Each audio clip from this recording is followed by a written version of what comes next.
Hey everyone, welcome back to Coding Wala Shree. Here is a quick recap of what we learnt in part 5. We explored 4 powerful stream methods: distinct, pick, limit and skip.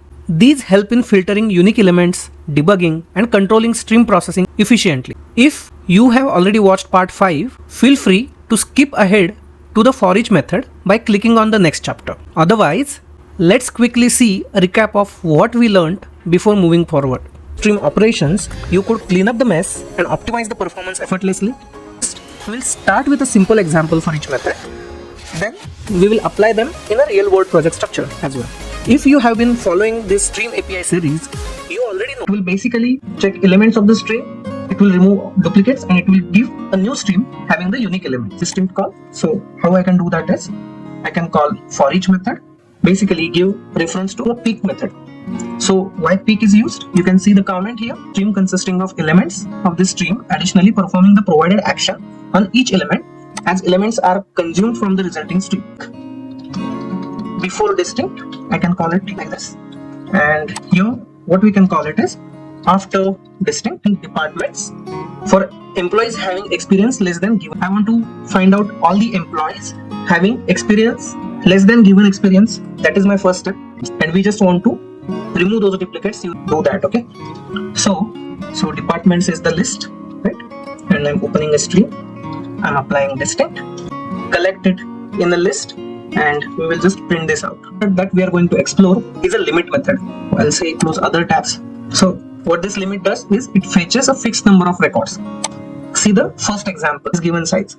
So let's say there are 5 elements in. So this is the real use case in real project. Get employees dot. I need to open a stream. It will return you all the employees on which this sorting should happen. It will be a E such that what is the name of method? Get salary. And what we need to return is a list, but this will return a stream.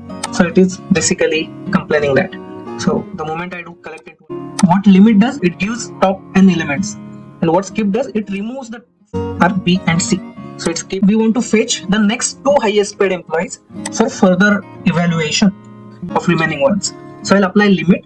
I just want top to 1. And that's how you will basically implement this. Well, what are terminal operations? Terminal operations in Java streams consume the stream and produce a result. So far we have seen intermediate operations which return some sort of stream.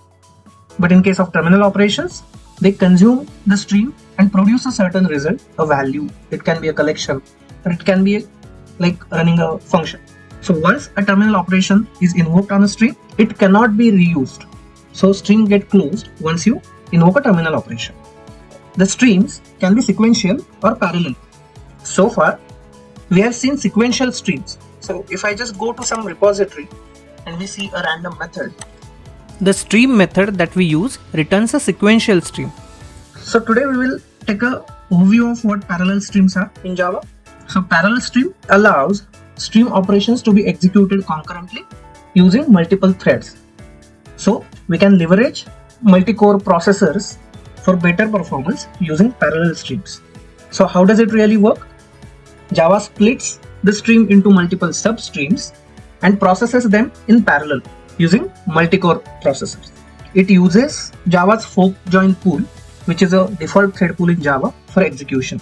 But the order of execution is not guaranteed because they run concurrently. So order of execution is not guaranteed unless you explicitly control them. There are ways to control. How do we create parallel streams in Java? When you apply a stream operation, these are sequential streams. And in case you want to convert it into a parallel, it is just calling the method called as parallel on the sequential stream. That is one way. Another way is I'll just comment these methods and I'll open a parallel stream with a method called as parallel stream. That simple it is. When to use parallel streams? They're best for large datasets. If you have large datasets, you can take advantage of processing thousands or millions of records parallelly in multiple threads. So it is useful for CPU intensive tasks like sorting, filtering, mapping, etc. It works well with stateless operation. These operations should be stateless, meaning they should not have interdependencies. They should not have shared variables. Then these operations are called as stateless operations, and parallel streams are very good with stateless operations. Well, so you can think of stream as a one-way ticket. and you can apply multiple intermediate operations, but the moment you call a terminal operation, your journey ends. As we now know what parallel streams are, we are all set to encounter first two terminal operations, forEach and forEachOrdered. Wait, we need to understand one more important concept. What is encounter order in streams? It is the order in which elements are encountered during a stream traversal. So now the question arises, which sources preserve encounter order? So sources like list implementations like ArrayList, linked hash set, linked hash map, arrays, streams created by using off method in the streams. These are all some of the sources which preserve encounter order. So when it is a sequential stream, forEach and forEachOrdered can produce the same result. You will not see any difference when you are using sequential stream, but when it is a parallel stream, when there are elements processed by multiple threads, then preserving encounter order matters a lot. And in this case, forEachOrdered method will preserve the order and forEach method will not preserve the order. Let's observe this behavior of forEach and forEachOrdered on sequential stream and parallel streams. So I have created this stream operations part 6 demo class where we have a main method. I have created forEach demo as a static method in order to demonstrate forEach and forEachOrdered terminal operations. So let me create a list of integers to demonstrate this.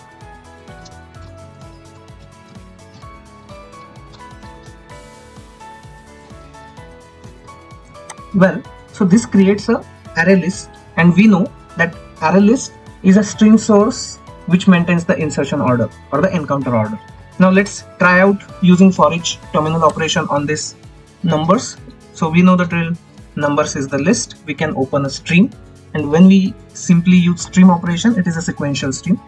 Let's call forEach method and let's go into forEach and see what it does. It takes a consumer and it performs the action. I'm just printing this out by providing the println method reference to it, and similarly I'll just copy the same code, and here I'm writing code for sequential stream and forEachOrdered method. So I'll just replace forEach with forEachOrdered. They should have the same outcome because we are operating on a sequential stream. We need to give call to this method forEach demo. Well, we will just run this code and see.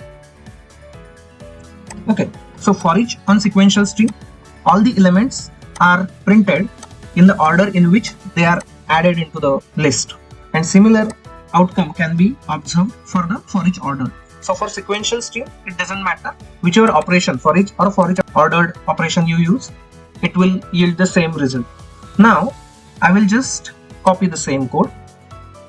So the only difference that I can do is stream.parallel. This will create a parallel stream. We have already seen this, and we know that there is a method called as parallel stream as well. Here we will use the same method parallel stream, and here let's use forEachOrdered, and we will see the difference between behavior of these two methods. Let's run the code.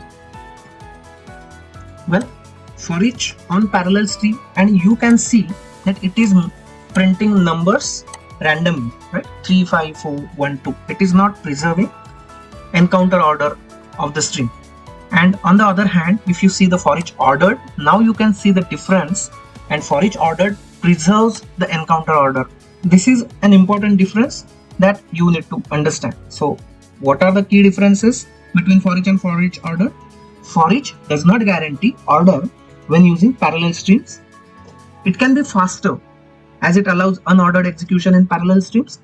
Okay, that was the first example for forEach and forEachOrdered. We will explore second example where we will print sorted employees using forEach and forEachOrdered. So I assume you are already following this series and you already know about structure of the programs. We have repository layer, service layer, and we are using service layer in our demo classes to demonstrate how the stream operations work.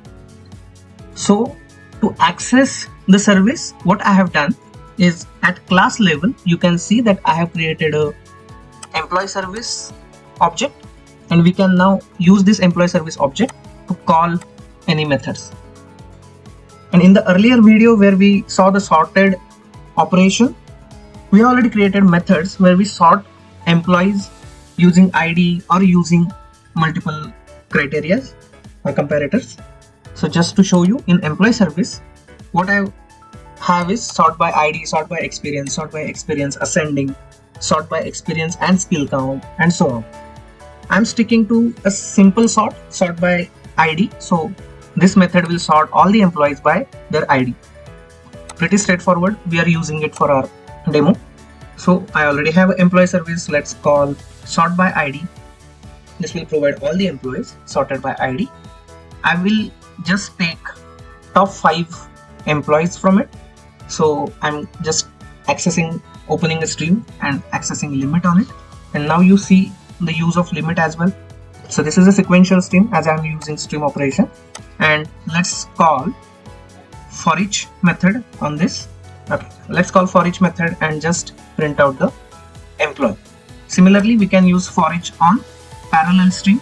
So we can create parallel stream is with 2 ways. One is by using sequential stream and convert it to parallel stream using parallel operation. And we will see effect of forEach on sequential and parallel stream on employees. The same code I can copy for forEachOrdered as well. I'll just call forEachOrdered on parallel stream to see the impact forEachOrdered, and we will just observe the difference. forEach we are calling on sequential and parallel, and forEachOrdered I'm only calling on parallel stream. Let's run this code and see. It is pretty straightforward. When printing sorted employees using forEach on sequential streams ID1, ID2, ID3, ID4, ID5, just concentrate on employee IDs because this stream is sorted on basis of IDs. And the same forEach operation on parallel stream will yield different result. It is on parallel stream. forEach doesn't maintain the guarantee of encounter order. So if you run it next time, you have no guarantee that it will run in this encounter order. Let's try doing that and see. It is changed again. And what happens when you use forEachOrdered on parallel stream? It maintains encounter order ID 1, 2, 3, 4, 5. The next method that we are going to see is count. I have already created a static method count demo. Let's jump onto the first example. Let's create stream of integers and let's count even numbers in the stream. So we can directly create a stream using stream.off. We need to call filter method first.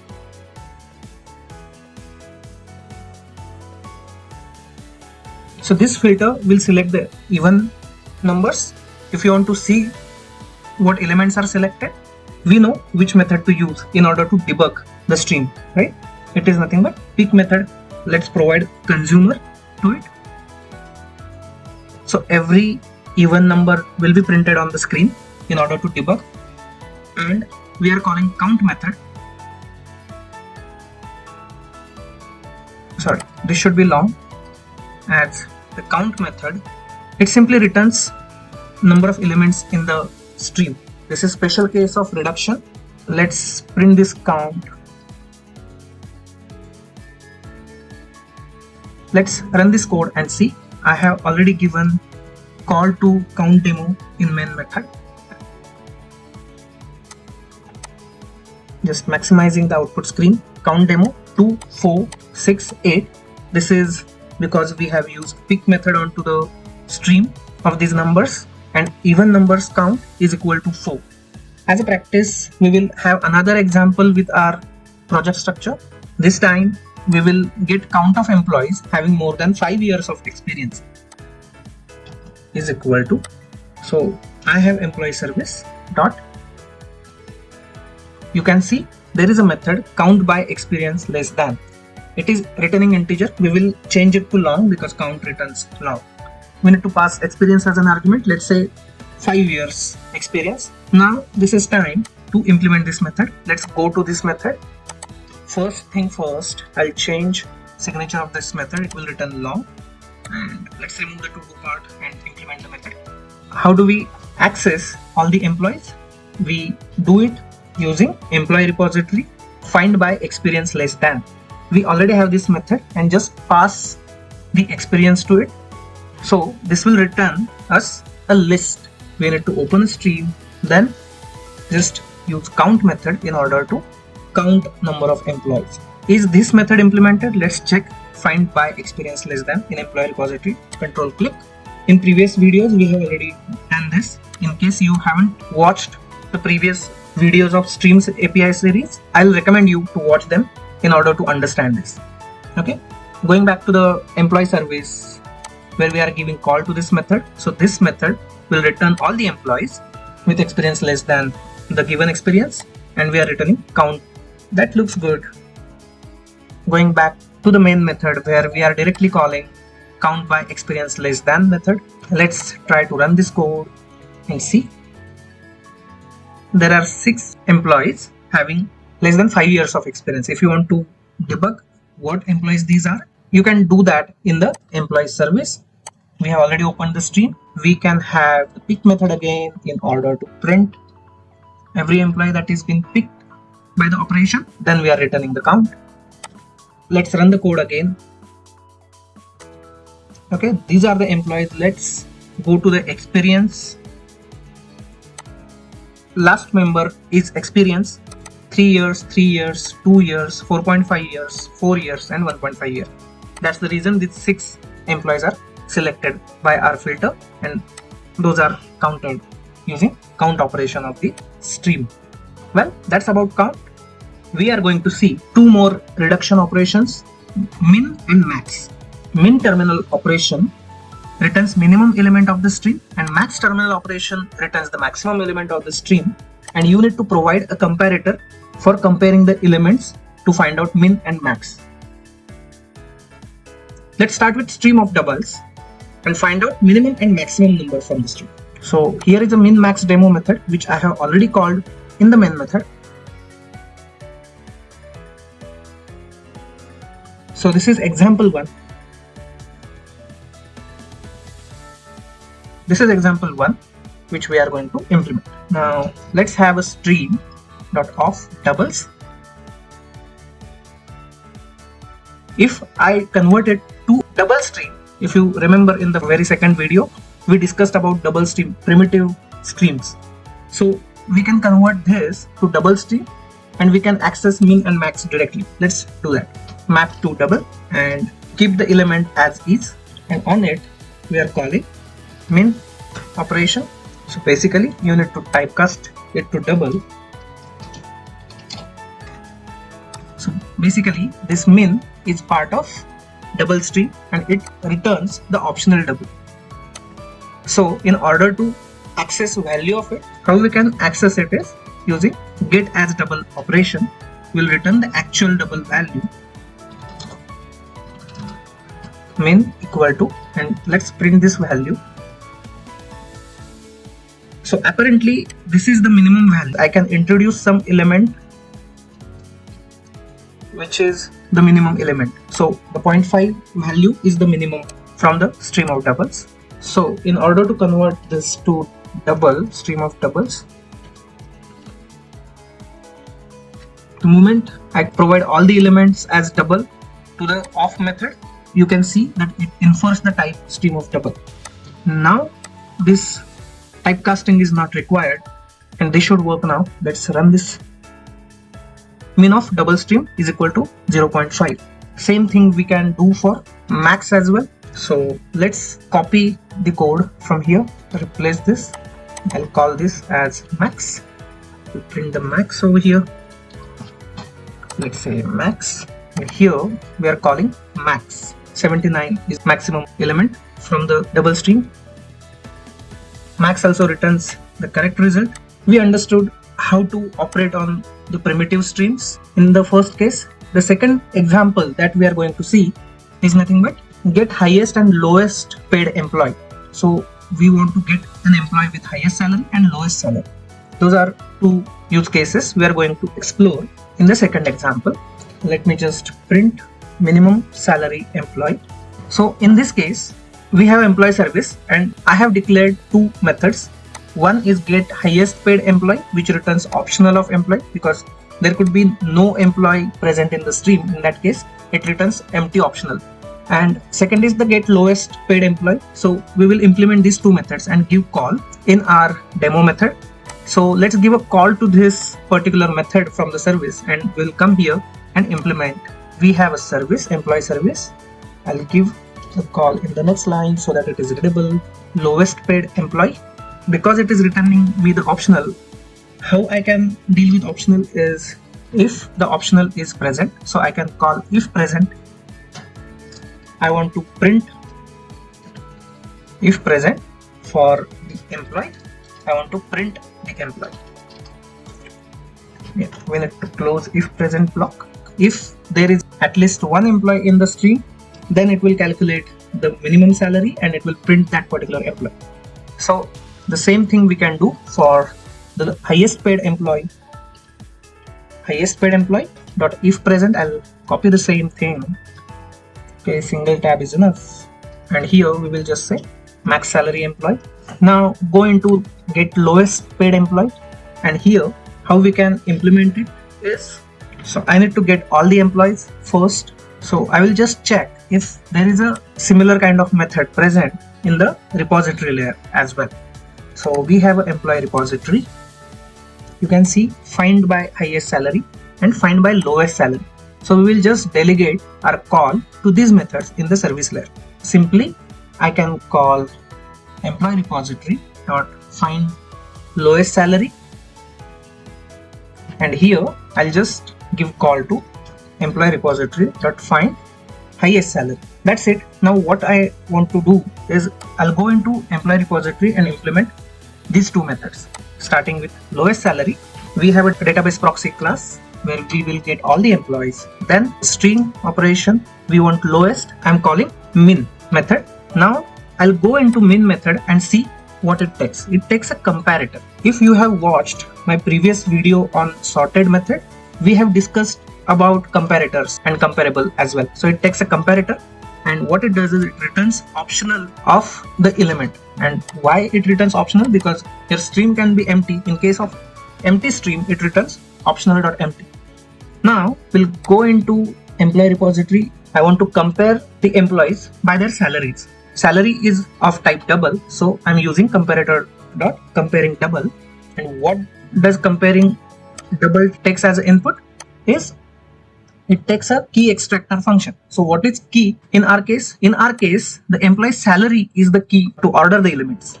You can just give the method reference to get salary, and that is my key extractor function. So it is that simple. You are just calling comparing double because salary is double. And what is key for ordering the elements? So salary is key for ordering the elements. It will return the employee with minimum salary. Fine. My find by lowest salary implementation is done. However, finding out highest paid employee is quite similar. Just we will be calling the max instead of min. I am just replacing min by max. It just returns the highest paid employee. As we are ordering by salary, we will get the highest paid employee over here. Now let's go back to the demo class, and here we are already giving call to service layer. Yeah, we are done because in service layer we have already called the repository methods which we just now implemented. We are all set to run the code and see whether our code works. Let's run the code. Minimum salary employee is with ID 15 and having salary of 20,000, and maximum salaried employees is having salary of 8,80,000 or 880k. If you want to confirm, you can go into database proxy and you can see these are all employees we are adding over here in database proxy, and these are all salaries that these employees are having. You can see 880k is the highest salary and 20,000 is the lowest salary which it returned. So this code works as expected, and we now understand how to use min and max methods on primitive streams as well as on stream of any objects. Last terminal operation that we are going to explore is toArray in order to convert a stream to array of elements. And it has two overloads. One takes no argument and another takes IntFunction. We will see both the variations of toArray with example. So starting with the first example, get array of doubles from the stream of doubles. So again, I have stream of. These are the 4 elements I have in my double stream. I just want to access toArray on it. So what toArray does is it returns array of objects. It does not have the type information, so it casts everything as an object. So in case I want to store, I need to create array of object numbers is equal to, and that's how I store all the numbers. So the typecasting is not required. Let's see what numbers get printed over here. We need to give call to this particular method. So let's copy this and go to the main method. Let's comment out min maths demo, give call to this method. Let's come to toArray demo method where we have our code written. Let's run the code and see. Okay, it prints all the elements from this object array called as numbers. Well, so the second example that we are going to see is we will try to get array of employee IDs from the stream of employees. So for that we will use the employee service. So we will just call employee service dot get employee with experience less than 5 years. I'll open a stream. I will call toArray method on it, and what I want is array of all employee IDs. Employee ID is a long field. Long employee IDs is equal to, I will store into employee IDs, and how I can create is long array.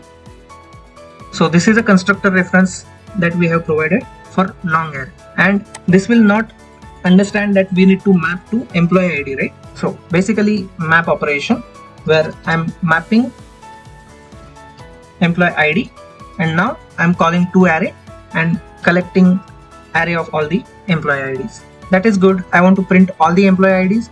So the way I can do that is we can just use a for loop to iterate on this employee IDs array. Every employee ID is of type long. So ID from emp IDs, and here we are just going to print this emp ID equal to ID. And now let's run the code and see. Array of employee IDs for employees with experience less than 5 years. These are all employees we have. So we could successfully retrieve array of all employee IDs. So we saw these 2 variations of toArray, and with this we have reached end of this video. I hope you have liked this video. Please like, share and subscribe to our channel so that you will get detailed insights of important and interesting topics of Java and Kotlin. Just a note, all this code that we have covered in this video will be available on GitHub. The link is in the description of this video. So finally, thanks for watching. Bye bye until we meet again.